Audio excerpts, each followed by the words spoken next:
Ulalele i-Beatown Breakfast ku-104.1 The Pumping Beat of Ekasi siku-Beatown Breakfast mix ibito lami ngingu-Prince Vele ngishilo ukuthi mina masibuya la sizobuya nalo chef lolo pheka nayo mix nayo lokungijabulisako ke unokushaya ama-bring and braai kudliwe amahotwane ayi kumashisa inyama vele last akuthola kahle lokudla ngi-DJ QT sona angikwamukele lo msakatweni kunjani? Ngiyaphila njani? Siphile saka thina sajabula ati mabathi kuna DJ ngifuna kusho la Mpumalanga ukuthi DJ kusuke kukhulunywa ngawo because cishe udlala onke lama genre la commercial nokushaya commercial house nokushaya iafro nyaro songena emshadweni ushaya ne3 step so kumuntu ohlale eva ama mix akho la DJ QT sona singibani wakabani uvela ku DJ QT kahle gama lami Desri waMthombeni ngitholakala eMkhuhlu Hazyview QT stage name kahle sifike njani lapha kuleli gama la QT usebenzisa lona as stage name ngithanda ama compliment okay kahle ngiyathanza ngokuthi ngibuke nje ngisho ukuthi hayi wena ningimoshe and ngiyathanda compliment and then I was like okay why not singing me QT for being cute yes but angeke ngilibhale as QT lo wa QT straight manje ngishintshe kube ngi-Q lo ngidlala ngayo kuma days then lo T naye that's ngibhale ngesitayela nje but every time namuntu athi QT it feels like a compliment no kuba njalo vele kwesihlale kuyi-compliment la ubese wathandzana uku-DJ ucale nini kuyi-DJ because la mina nawe sesihambile ngema-weekend la sihambe siku-Bizarre FM party I think saya naku-drive ngikubone sowungena naku-Astrove drive then ijeni yakho i-DJ yaqala nini? Ijeni i-DJ yaqala around i-lockdown isikhathi se-lockdown basayenda loko ma-lockdown house party ku-Channel O mababita abo DJ labakhulu bathi bathu DJ lapha live and then nilanga bengithanda ukubukela na sesam and bengumuntu lo uthanda music kakhulu and bengithanda music lo ngasingangami kahle ba sinza ngathi amabalalela bo Justin Bieber ma high school music mina bengifuna bo Professor music nje lo njalo lo ngahambisa nje neithamba ihambe kungilobo sanibolalela bo professor ungathi bo ufuna bo professor because mase bengivibe lo mabo Justin Bieber bengahambisa nawo vele bengabhisisi ngifuna lo professor bo Big Nazi laba atlala kakhulu and then there was this other night ngabona Devin Gogo adlala live lapha ku-house party lockdown house party so ngathanda the way free ngakhona le nto athi I enjoy and stuff and then I was like no one day I want to be like her that's when I started ijini yekudidela then ngathola one of my friends ngala bengihlala khona eMkhuhlu lisadlala nge-visual DJ ku-laptop angifundzisa from there ngamuva ngayohlala eMatsulu that's where ngakhula khona kahle bangifundzisa abo DJ ngale so everyone kahle ngale eMatsulu beka hands on deck kahle ukuthi ngikhona kuyibamba lento and bekufast kakhulu into tibelula from ngale because ihlala ku busy letinto tikhona unlike ngale ngihlala khona sase slow sabambele emuva into etiningi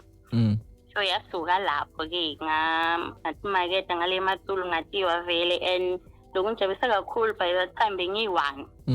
DJ lomphathi eMatsulu so mangibuya ngala kwamele ngiqala phansi futhi ngithi makete kanjalo ke ngakhula ngaze ngafika la ngikhona khona namuhla uthi market enjani because nyalo sofuna nokusinika ama strategy Devin Gogo thina simbone ku-TV njengoba kusho ngendlela bathi marketa ngayo yes eMatsulu shothi isini beyikhona njengoba usho ngala singasho ukuthi uqale from zero ngicabanga nale radio station base engavelele ngalapho mawufika so uthi market enjani from eMatsulu bese ngidlala ku radio eMatsulu eKasi FM okay so every time manyakodlala bengiposta vele nebangani ngala eMkhuhlu bebakhona kubona ukuthi okay yini engidingayo so uma ngibuya ngalana bekumadimanyana for mina because bengisesemncane and bengimfisha ngeke bathathe serious ungitshela futhi phela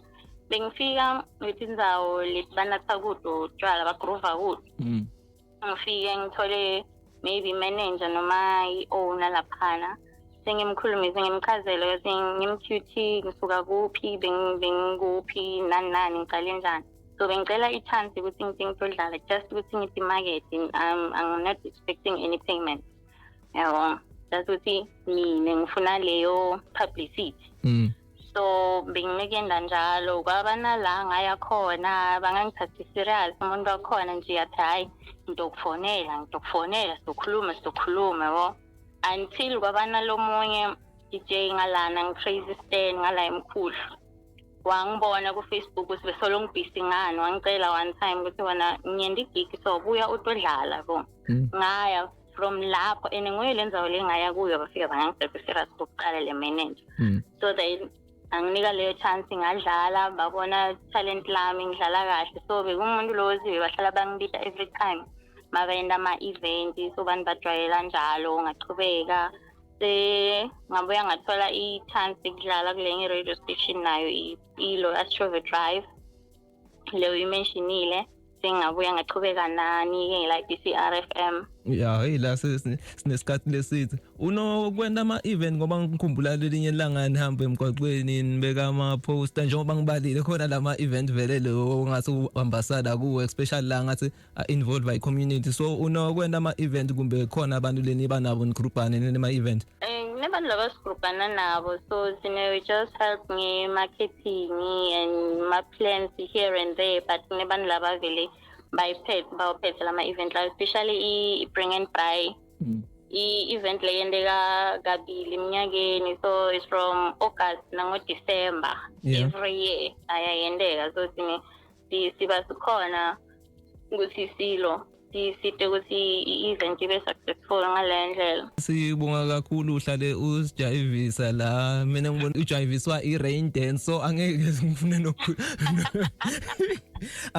nokukhuluma ngayo so lofuna ukukulandzela abone ngento ekutawubona ujayivisa i-rain dance so ibekela inhloko akulandzela ku. Facebook is DJ QT Sonnes. Lo DJ is not short as in DJ Lolo Pelele. So Bale QT Sonnes, and then Instagram is the same DJ QT Sonnes, and then for my WhatsApp calls and everything is 076522959. But le njengoba ngasho kuqala yo business bengizafuna ukukushela ukuthi business own because ngiyakwazi sibonge kakhulu i-contribution yakho since sacala ngikhumbula bekufuna sicale before i-lockdown kwendeka kwaba ne-lockdown sema kancane but today solo sihamba nawe la so sayibonga i-contribution yakho kakhulu. Thank you so much. Thank you ngibonge kakhulu.